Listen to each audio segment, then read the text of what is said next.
fire away.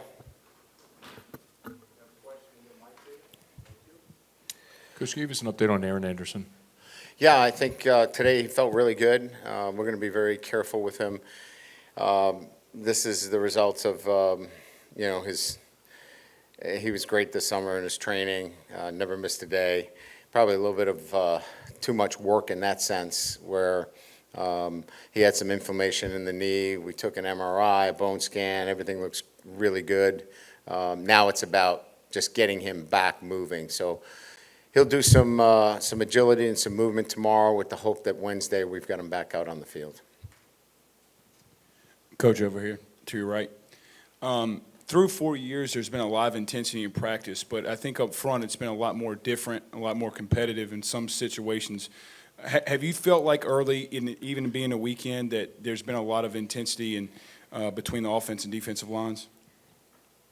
Yeah, I think intensity is, first of all, a mindset, and having the right guys that bring that intensity certainly helps. Then how do you create that, right? I think through recruiting, you create that intensity as well, and competition. So if you add all of those things together, look at the offensive line. You've got 5 guys competing for spots. So there is that piece where it brings out an intensity. I think you're looking at guys that are physically and mentally developed through the program that bring that every single day, that mindset. And I say this on both sides of the ball. So when you're stirring it, right, you're stirring the drink and you put all the ingredients in there, sometimes you really got to work hard at getting that intensity, and sometimes you just add water. This group is much more about just adding water. They have those traits, and they have that situation where there's so much competition. We haven't had that competition, quite frankly. They're the starter. It's hard to bring that intensity every day. So I would add those factors into why what you're seeing is actual and true. Coach, to your left, can you talk about just the addition of Alex Atkins and what sort of contribution has he had and added to the run game? Well, Alex is a veteran coach, and anytime that you can add somebody that has had the kind of career that he's had and influencing in particular as a coordinator and as a run game coordinator, you're adding another piece to a championship program. And so that experience, that success, that confidence, that ability to really focus on a run game, just makes us a better football team. Coach, over here. Brian, 6 INTs for the whole team last year. You brought in a lot of portal guys. If you could talk about Mansour Delane, Jakeem Jackson, Halsey, and Tamarcus Cooley, and what they bring and how you guys are stressing with Blake, more takeaways, more turnovers. Yeah, I think part of it, again, is, going back to the intensity piece. When you create competition, guys are going to do exactly what you ask them to do. They're going to trust the teaching. If they don't, they won't play. And there's no better motivator than playing time. And so I would add Ashton Stamps, PJ to that mix. Pickens. I mean, there's a lot of players out there. Deshaun Spears, Javian Toviano, and you just mentioned 5 or 6 yourself. When you have that many players, you can show them, this is what I need from you. This is what we expect in terms of how you play the ball in the air, how you don't give up free access throws. And that competition draws out the best in the entire unit. Yeah, Coach, to your left, or I guess your right. Harold. I wouldn't know either. My left. Harold was really flying around the ball today. He looks like he's getting more and more comfortable by the practice. Can you just talk about what you've seen from him and his new role on this team and what he's looked like? Yeah, I think it's a familiar role for him, one that now he has a complete knowledge of the linebacker position. He's not just a guy out there running around making plays. He's so much more intentional. He knows the game. He knows the nuances of it. the pick that he got in 7-on-7, he baited, Nussmeier into it. Just those little things, right, are experiential kind of plays that he's making. But no, I think physically he's been great. Taking care of himself, recovery day, he's a beast. He just knows that, as I said, this is his year. And all of those things have allowed him to be really, really focused and not distracted by anything. Hey, Coach. Number 88, Bernard Goodson, seems like he's really flashing and doing a lot out there. What have you seen out of him so far? He's really flashed. He's doing a lot of good things. He brings a high motor, right? He's a guy that brings energy to the group, intensity to the group. I bring up that word again that was mentioned. So I think that's bringing up everybody in terms of the competition level. His abilities fit the defensive structure that Blake likes to run. We're aggressive, move in the front, and he just has a great sense in terms of getting off blocks. And sometimes that's a hard trait to teach. You just can or you can't, and he's very difficult to block. Yeah, Brian, has Aaron Burrell improved enough to maybe be a long-distance field goal specialist for, and a pooch runner, because he hits the ball a mile high from 30 yards? Yeah, we like his progress, certainly. We were very intentional in the offseason. Jack Marucci did a great job with our kickers. He worked specifically with them, with TrackMan, and increasing their leg speed. Aaron's consistently been in the low 70s, which is elite NFL speed. He's just got to throw strikes. He can kick it from whatever distance you throw it out there, but he's got to put it through the uprights. And that's what he's working on, his accuracy, which is about consistency in his steps and all the things that go to just hitting it down the middle every time.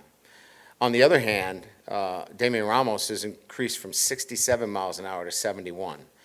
That is a huge increase. And again, I give Jack and his sports performance staff an incredible kudos for the work that they've done with him to stretch him out, if you will, right? To get into the high 50s and that range that not only may we need, but the NFL is going to need it.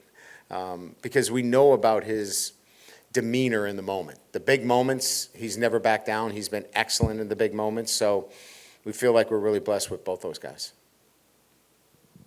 Brian, right here. Last week we talked about the continuity with your coaching staff, and you said that Blake and Joe don't have anything to prove. What kind of growth have you seen in those two over the last year, I guess, whether it be anecdotal or just comfort level in their positions? Well, I think from a staff standpoint, more than anything else, is understanding the expectations of, the way we want to teach our players and how we coach them on a day-to-day basis.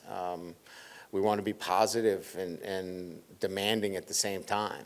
I think they feel really comfortable from that perspective. So my first prerequisite is, what are the relationships that you've built with the team and the individuals on your unit? And I think both of them feel so much more comfortable going to year two that know the guys and know their strengths and weaknesses. And then, as what I said earlier, is that I think that they're at that point now where they've gone through a season, they know what the SEC looks like, they know what to expect each and every week. And that knowledge, as we've kind of, looked at Garrett Nussmeier in the same way, right? Garrett comes back for a second year. That experience is going to be awesome for him, and it'll be for those guys. Hey, Coach. Jason Sharon from Gridiron Football. Just want to ask you about Jawan Johnson, just his versatility and seeing him at quarterback, running back, receiver, and obviously he was the deep B last year. So just talk about how he's adjusted to those new roles and what you want to see from him moving forward. Well, he's given everything we've asked him, probably more. He's a special kid. He'll do anything. We got him working at quarterback right now. Wide receiver, running back. I think when it comes to making a decision on Jawan, it's, how far do we go this year with him? Because we didn't redshirt him last year. And I want to make sure that his time is valuable. and impactful. So whatever happens with Jawan, he's going to play 4 games. The question is whether he plays 5. And that will be dictated as he performs and as the offense kind of works around him. But we love him and what he's doing for our program. Hey, Coach. Trey Green, I noticed the other day, Coach is working with the fundamentals of blocking with him. How's that part of his game coming along? Well, here's the first thing that I can say. You can't be an inline blocker at that position unless you're willing. And I've had a lot of really good inline blockers that weren't willing. Inline tight ends that weren't willing. He wants to get in there and mix it up. So this is really about taking a guy that's 6'7", that's long levered, and getting him in leveraged positions. You might say, well, he's in great leverage. Well, the game is played from low to high. And so we've got to get him in great leverage positions, and that's really most of it, is not playing too high. And that's not an easy feat at his position in terms of his size. Hey, Brian, seems like y'all have had a few different left guards over the past couple of days. Mabenga, Chester, I think Coneckles got in there at one point. Where's that competition right now? Yeah, there's 4 guys, Wilson. So, Paul, DJ, Colin Eccles, and who am I missing? Thompson. Yeah, Thompson. So those 4 guys, 1A, 1B right now. They're just rolling in and out as we've kind of established Braylon Moore as the center. And so those 4 guys are working, and DJ would be our number 2 center. So it's a 4-man rotation right now with those guys. Not to double coach, but when are you going into full pads? How many scrimmages are you going to have and in fall camp? And that balance of hitting with full contact and not beating up your team, is that getting better or is it tougher with all the depth now? No, I think it'll be fine. We tackle tomorrow. So our 6th practice, they allow you to tackle by NCAA rules. Then you have to be a percentage of all your practices have to meet a criteria. So our Saturdays will be pretty much, our night Saturdays will be pretty much scrimmages. So you can count on those days for the most part as scrimmages. Again, tomorrow, and then we go on Wednesday, which will be, a 2-hour practice. It'll be the first time we get 2 hours of exposure. And, that will be much more situational work. So tomorrow, big day for them. Wednesday, a lot of situational work. Thursday, they have a recovery day. And then we go Friday leading into a scrimmage on Saturday. That's kind of the week right now. Hey, Coach, back to your left here. Going back to Mansour Delane, what kind of sticks out about his skill set? And it kind of seems like just in camp so far, he's got the ability to read the quarterback really well. Have you seen that? Yeah, I think experience. Look at all the players that are playing out there. Ashton Stamps has similar experience. Mansour's had more years starting, more games under his belt, and certainly possesses the intellect and intuition to make those plays when they're in front of them. So again, let's go back to where we started with the transfer portal. We wanted guys that had played a lot of football and had experience and have had great success. And so it's not surprising that he's displaying that on the practice field. I don't think we've talked a lot about your running back room. How is Caden health-wise? How does he look? And what are you seeing from the rest of the guys back there? Yeah, well, I'm really pleased with Caden and Caleb. Caleb's had a great camp. And, he's 230-plus pounds. He's physical. He's smart. It's just about getting into, game situations where he makes good cuts and good decisions. Caden's healthy. I think the 2 young players, Lindsey and Barry, are going to contribute this year as well. We talked about Jawan as well. So we think we've got great depth at the position. Good? All right. Thank you. You guys can come whenever you want.